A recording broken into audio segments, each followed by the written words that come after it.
ఈ ఏఐకి సంబంధించి artificial intelligence సంబంధించి ఒక కథనం వచ్చింది, స్పెషల్ స్టోరీ. ఒకసారి చూసుకుందాం. ఏఐ భయమేం వద్దు.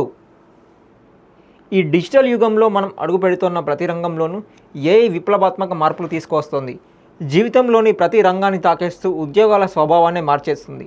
వ్యాపార నిర్వహణ, ఆరోగ్యం, విద్య, మీడియా, కస్టమర్ సర్వీసెస్ వంటి విభాగాల్లో ఇప్పటికే ఏఐ ఆధారిత ఆటోమేషన్ పనిని వేగవంతం చేస్తోంది.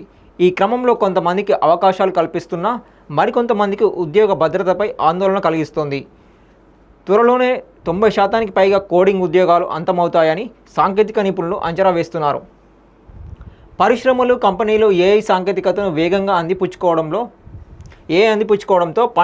పనుల్లో భారీ మార్పులు చోటు చేసుకుంటున్నాయని, ఫలితంగా వ్యయ భారం తగ్గించుకునేందుకు అనేక కంపెనీలు లేఆఫ్లు, ఉద్యోగాల కోతలు చేపడుతున్నాయని అంటున్నారు.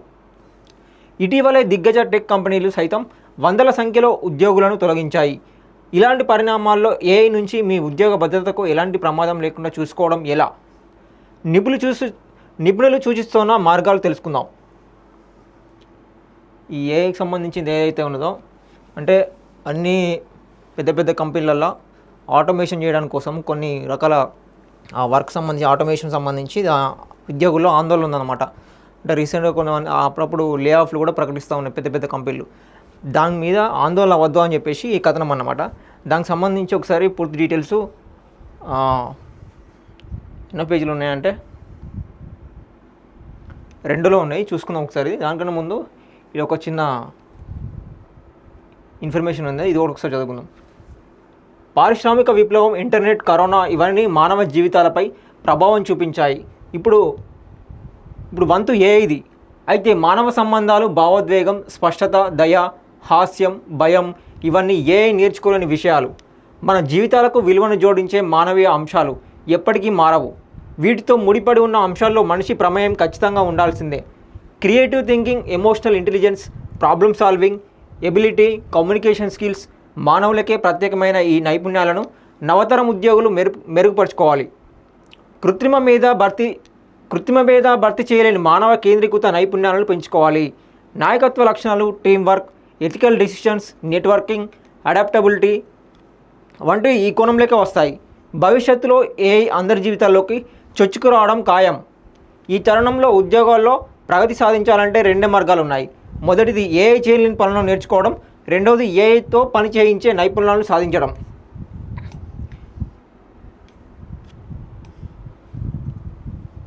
సహానుభూతి, టీం వర్క్.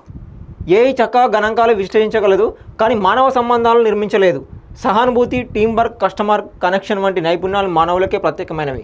మీ విలువను పెంచే ఈ నైపుణ్యాలను పెంపొందించుకోండి. ఉదాహరణకు, విద్యార్థులకు ఏఐ పాఠాలు బోధించగలదు, కానీ టీచర్కు విద్యార్థులకు మధ్య ఉండే అనుబంధాన్ని అది నిర్మించలేదు. ఇప్పుడు ఏఐ ఏదైతే ఉందో క్లాస్ మనకి బోధిస్తే కానీ మనకు విద్యార్థులను నేరుగా ఇట్లా మాట్లాడలేదన్నమాట. అంటే మనకున్న అనుబంధాన్ని చేయలేదని చెప్పేసి చెప్తున్నారనమాట. ఎలా మరి? శ్రద్ధగా వినండి. దేనైనా స్పష్టంగా చెప్పగలిగే నైపుణ్యం. ఎదుటివారి భావాలను అర్థం చేసుకోవడం అలవర్చుకోవాలి. సృజనాత్మకత, కొత్తగా ఆలోచించడం, సమస్యలకు వినూత్న పరిష్కారాలు చూపించే సామర్థ్యం మనుషులకే ఉంది. సృజనాత్మకంగా ఆలోచించడం అలవర్చుకోండి. పుస్తకాలు చదవడం, విభిన్న రంగాల జ్ఞానాన్ని పొందడం, ఆర్ట్, మ్యూజిక్, రచన మొదలైన రంగాల్లో భాగస్వాములు కావడం. అంటే డిఫరెంట్ సంబంధించి ఆర్ట్ కానీ, మ్యూజిక్ కానీ, ఇట్లా ఆర్ట్ సంబంధించిన దానిలో ఇన్వాల్వ్ కావాలని చెప్పేసి భాగస్వాములు అయితే అప్పుడు ఏమవుతుందంటే మన క్రియేటివిటీ పెరుగుతుంది అన్నమాట.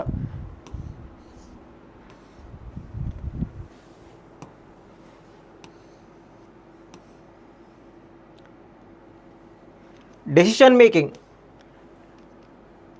ఇటువంటి పరిస్థితుల్లోనే తక్షణ నిర్ణయాలు తీసుకొని క్లిష్ట సమస్యలు పరిష్కరించే నైపుణ్యాలు చాలా విలువైనవి. ఉద్యోగులు, అభ్యర్థులు ఈ అలవాట్లను పెంపొందించుకునేందుకు సాధన చేయాలి.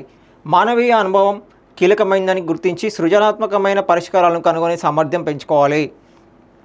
డెసిషన్ మేకింగ్ సంబంధించి క్లిష్టమైన పరిస్థితుల్లో మనం డెసిషన్ తీసుకునే విధానం మానవీయ అనుభవం, అంటే డైరెక్ట్ మనకు ఎట్లయితే మనం మానవులతో మాట్లాడతామో ఆ విధమైన అనుభవం ఉంటే మనకు డెసిషన్ తీసుకోవడానికి ఎక్కువ స్కిల్ పెరుగుతుందని చెప్పేసి చెప్తున్నారు అన్నమాట. డెసిషన్ మేకింగ్ కూడా నైపుణ్యం ఉంటే సరిపోతుంది దానికి తగ్గట్టు ఈక్వల్గా.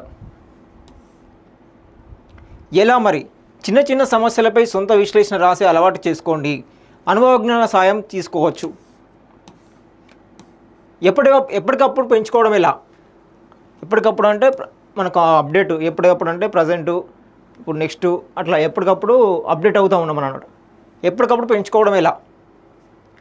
ఏఐ కొన్ని ఉద్యోగాలను తగ్గిస్తున్నా అనేది నిజమే, కానీ అదే సమయంలో కొత్త ఉద్యోగాలు వెల్లువెత్తాయని, నైపుణ్యాలు ఉన్నవారికి విస్తృత అవకాశాలు ఉంటాయని గ్రహించాలి.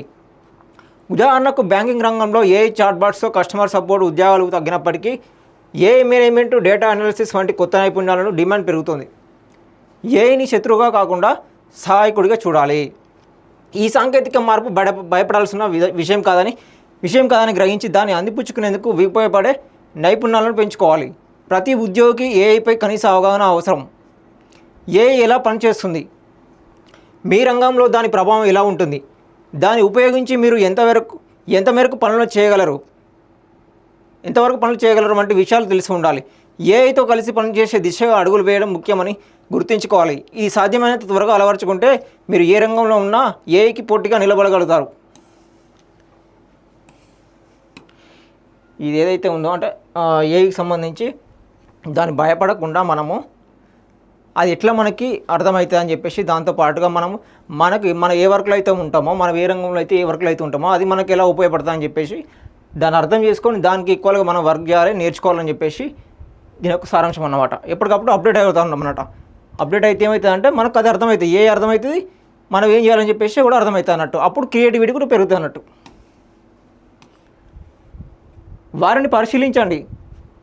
వివిధ రంగాల్లో నిపుణులైన వారిని ఏఐని ఉపయోగించి ఎలాంటి అద్భుతాలు సృష్టించగలుగుతున్నారో ఎప్పటికప్పుడు తెలుసుకోండి.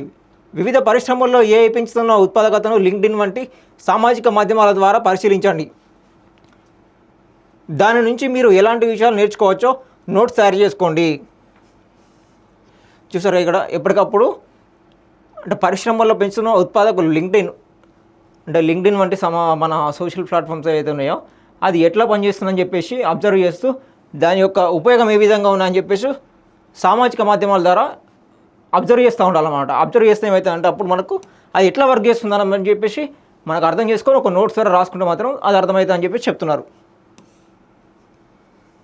ఇక కోర్సులు, ఆన్లైన్లో స్వల్పకాలిక ఏఐ కోర్సులు పెద్ద ఎత్తున అందుబాటులో ఉన్నాయి. కొత్తగా ఉద్యోగంలోకి వచ్చే విద్యార్థులు, ఇప్పటికే వివిధ రంగాల్లో స్థిరపడిన వారు ఏఐ నైపుణ్యాలను పెంపొందించుకోవాల్సిన అవసరం ఉంది. ఇంట్రడక్షన్ టు ఏఐ నుంచి మొదలుపెట్టి క్రమంగా ఏఐ వాడకాన్ని పెంచుకుంటూ వెళ్ళండి. ఏఐ టూల్స్ వాడకం, ఏఐ టూల్స్కి సంబంధించి ఇక్కడ టూల్స్ ఒకటి ఇచ్చారు కొన్ని. ఏఐ టూల్స్ వాడకం, ChatGPT, character AI, Google Bard వంటి చాట్ బాట్లు, క్విల్ బాట్, నోవెల్ ఏఐ వంటి ఏఐ రైటింగ్లు, క్యాప్కట్, మిడ్జర్నీ వంటి ఇమేజ్ జనరేటర్లు, Hugging Face, data science, Civitai మొదలైన ఏఐ టూల్స్ను వాడడంలో నైపుణ్యాన్ని సాధించండి. మీ రోజువారీ జీవితంలో ఈ యాప్ సాయం తీసుకోండి. వీటిని ఉపయోగిస్తూ మెయిల్లో సందేశాలు రాయడం వంటి చిన్న టాస్క్లను చేయండి. ఉద్యోగంలో మీ ఆత్మవిశ్వాసాన్ని పెంపొందించుకునేందుకు ఇది దోహదపడుతుంది. ఏదైతే మన బాట్లు వచ్చినాయి, ఇప్పుడు గూగుల్ జెమినీ ఏఐ కానీ, వాట్సాప్ కానీ, ఇప్పుడు ఫేస్బుక్ తీసుకుంటే మెటా కానీ, ఇట్లా మైక్రోసాఫ్ట్ తీసుకుంటే బింగ్ కానీ, ఇట్లా రకరకాలుగా ఉన్నాయన్నట్టు. వాటితో ఏంటంటే ఇంటరాక్ట్ అవుతా అంటే మీకు స్కిల్స్ పెరగడం జరుగుతుంది అన్నమాట. అది పెరగడం ద్వారా ఏమవుతుంది అంటే అప్పుడు మనకు కాన్ఫిడెన్స్ వస్తుంది. కాన్ఫిడెన్స్ వచ్చినప్పుడు ఏమవుతుంది అంటే ఆ స్కిల్ మనకు వస్తుంది అన్నమాట. సో దాని ద్వారా స్కిల్ కూడా నేర్చుకోవచ్చు అని చెప్పేసి ఆ టూల్స్ కూడా అర్థమవుతాయి అన్నమాట. ఎట్లా యూజ్ చేయాలని చెప్పేసి అప్డేట్ అవుతూ ఉంటాం అన్నట్టు. ఏఐ సాంకేతిక రంగంలో వచ్చిన ముప్పు కాదు, అది మన పనితీరును మరింత మెరుగుపరిచేందుకు ఉపయోగపడే సాధనంగా గుర్తించాలి. మానవ మేధస్సు ఎప్పటికీ విలువైనది. నిరంతరం కొత్త నైపుణ్యాలను నేర్చుకోవడం, సృజనాత్మకంగా ఆలోచించడం, సాంకేతికంగా పరిజ్ఞానాన్ని అందిపుచ్చుకోవడం ద్వారా మనిషి విలువ మరింత పెరుగుతుంది. అప్పుడు ఉద్యోగ భద్రతపై ఎలాంటి బెంగ ఉండదు. ఇప్పుడు ఏదైతే ఉందో ఈ స్కిల్స్ పెంచుకోవడం అయితే మొన్న రీసెంట్గా ఒకసారి చాలా రోజుల క్రితము ఒక 3-4 months అవుతుంది అనుకుంటా, అమెజాన్ వాళ్ళు ఏఐ టూల్ని ఉపయోగించి వీళ్ళు ఏ టైంకి ఏమేమి వర్క్ చేస్తున్నారని చెప్పేసి ట్రాకింగ్ చేయడానికి ఒకటి ప్రవేశపెట్టారన్నమాట. అప్పుడు దాని మీద కూడా ఉద్యోగులు సీరియస్ అయ్యారు. మా వర్క్ మేము ఎలా చేస్తున్నాం అని చెప్పేసి మమ్మల్ని ట్రాక్ చేయడం ఎందుకని చెప్పేసి ఈ విధంగా కార్పొరేట్ వాళ్ళు ఉద్యోగులందరూ కలిసి కొంచెం ఆవేదనకు గురైనమాట. అంటే మేము ఉద్యోగాలు ఉంటాయా పోతాయని చెప్పేసి ఇట్లా భయపడరు అనమాట. సో ఆ విధంగా కాకుండా మీరు ఏఐతో క్లోజ్గా అంటే మనం దానికి ఇంటరాక్ట్ అవుతూ ఉండాలి, ఎప్పటికప్పుడు అప్డేట్ చేసుకుంటూ ఉంటే ఏమవుతుంది అంటే అది మనకు అర్థమవుతుంది. దాన్ని మనం ఇంకేం చేయగలమని చెప్పేసి ఇంటరాక్ట్ అవుతూ మనం ఆ స్కిల్ నేర్చుకోవడానికి అవకాశం ఉండడం వల్ల ఏమైతే అంటే మనం ఇంకా క్రియేటివిటీతో పెంచుకొని దాన్ని మనం ఎట్లా యూజ్ చేయాలి, మనకి ఎట్లా ఉపయోగపడుతుంది అని చెప్పేసి చెప్తున్నారు అనమాట. ఆ విధంగా మనం స్కిల్స్ పెంచుకుంటే, నైపుణ్యాలు పెంచుకుంటే డెసిషన్ మేకింగ్ కానీ, ప్రాబ్లమ్ సాల్వింగ్ స్కిల్స్ కానీ, నైపుణ్యత కానీ, కమ్యూనికేషన్ కానీ ఈ విధంగా పెరుగుతాయని చెప్పేసి ఈ యొక్క ఏఐ కథనం అన్నట్టు.